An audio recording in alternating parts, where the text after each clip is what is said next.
When were you outsmarted by a child? Comedian told a story. Two kids came into the Tim Hortons I was working at, a boy about 6 and a girl about 4. They walked up to the counter and asked how many Timbits, donut holes, could they get for a dime. Out of compassion the man looked down and said, "Son, you can get 2 Timbits for a dime." The boy looked excited and slapped $1 onto the counter. "We'll take 20. Was putting my youngest to bed and she ran off to hide from me. After tossing the house, I couldn't find her. So I went into the living room and yelled, "You better get in your room in the next 20 seconds or no switch tomorrow." I am in my room. Comes down the hallway. I go to her room, and that little jerk ain't in there. I keep looking for her and still can't find her. Then the giggles start. She is in her room. Closet? Nope. Behind the door? Nope. Under the bed? Nope. Then I find her. She had buried herself under all of her stuffed animals in the corner of her room. If she had been able to fully stifle her giggles, I would have never found her. We played a game during a road trip. The game was to guess at what time we would arrive at our destination. Loser, person who was most wrong, had to carry in the bags. I guesses, then my brother guessed. My dad's guess was in the middle of our guesses, which made it impossible for him to lose. Literally any time math is involved. A few years ago, we lived in an apartment next door to a brewery. We were pretty close with the brewery owners and the staff. One day, we walked in and saw one of the bartenders sitting at the end of the bar playing Battleship with the owner's daughter, probably 7 or 8 years old. I asked how it was going, and the bartender said something to the effect of, "She's kicking my ass." He made his next call B2. Miss. Damn it, another one?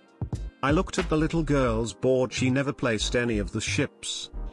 When I volunteered for teaching kids in my spare time, you'll meet the occasional smartass you'd like to smack upside the head. But can't help but love them rascals. I was in high school with some extended family for the holidays. One of my cousins is a couple of years older than me and had started her sophomore year of college. She had noticeably gained some weight.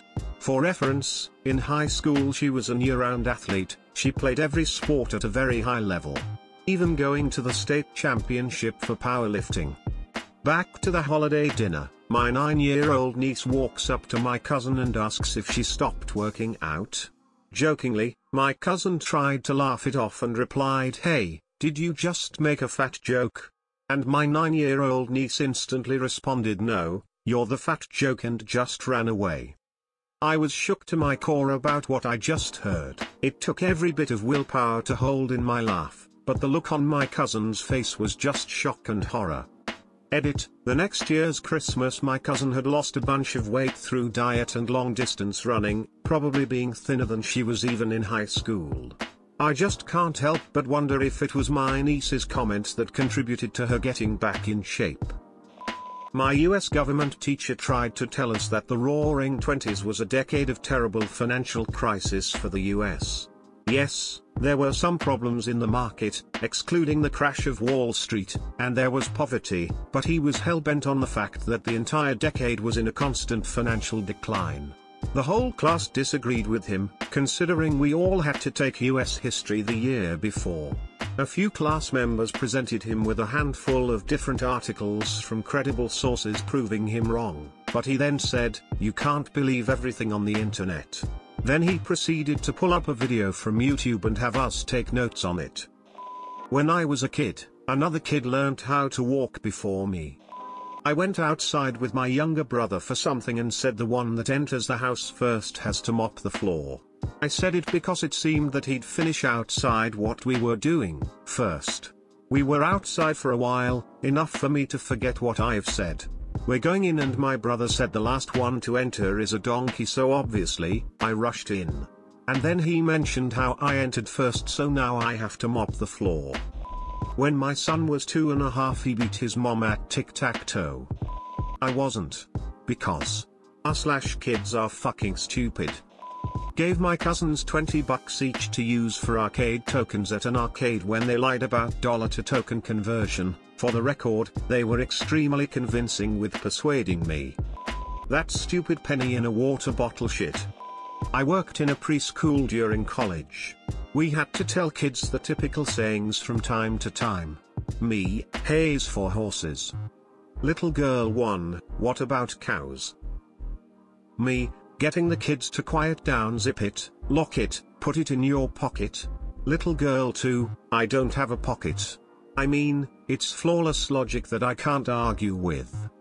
Bonus points goes to the kid who realized I kept change in my pockets and would come running up to me, go in my pocket, and run off laughing, I got your money.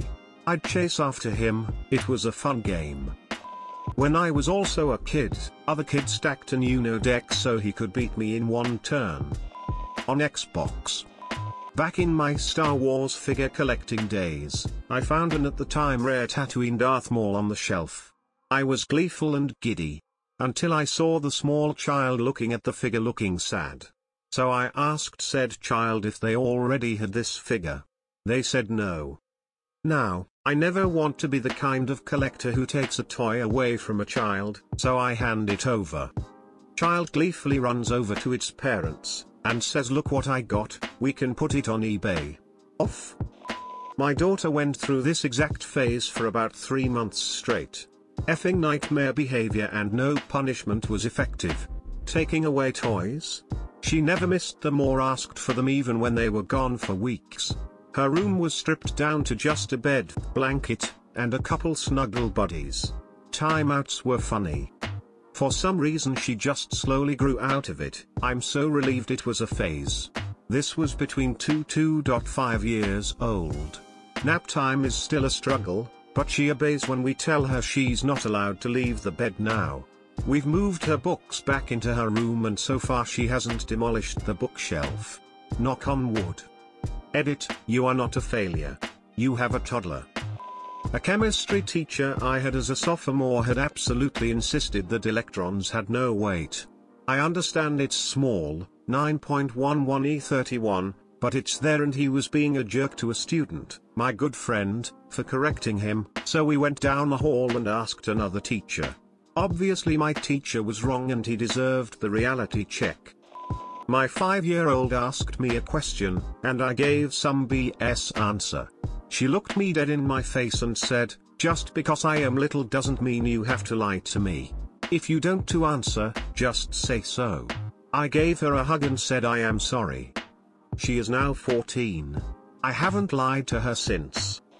Damn it, I was not outsmarted. How many times do I have to tell you that I played a sloppy game of chess to make the kid feel better about himself? I was playing a game of Magic, the Gathering with a young child who was no older than 10. Despite being able to win the match fairly early, I dragged it out and played the long game because I wanted to win by setting off my favorite win con because it's really satisfying. Well, as it turns out, he had his own win con. And the longer the game went on, the closer he got to setting off his win con. This child was a very new player and I had no idea he knew all the rules of the game yet. I was one move away from being able to set off my win con and win the game. Turns out, the turn I just took was enough for him to set off his win con and he did so. Winning the game before I was able to.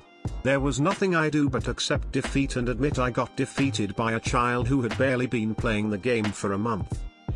I heard a kid yell ow. I looked over and he said made you look. I didn't care because that's such an idiotic thing to yell at a guy. Or trick. On a cold winter Saturday morning, there was a baptism in the unheated church. The priest poured a pitcher of warm water into the font, to avoid having cold water make the baby cry during the anointing. With the steam rising from the font before the ceremony began, I asked the little boy standing beside me if he knew what was about to happen. The kid said, the priest is going to boil the baby. Happens about once a week. It's embarrassing. 6-year-old cousin was learning chess from his dad and wanted to play me. I'm pretty bad at chess but I figured I could beat a 6-year-old without too much effort. I was prepared for a long war of attrition taking each other pawns. Maybe if he gave a good effort I'd let him take my queen or a rook. Anyway, his dad taught him one of these trick plays where you can checkmate the opponent in a few moves. I never really learned the strategies of chess, just the basic moves of the pieces, so I had never even heard of it until then. Good for him, but man, that was pretty brutal. We did not play a rematch.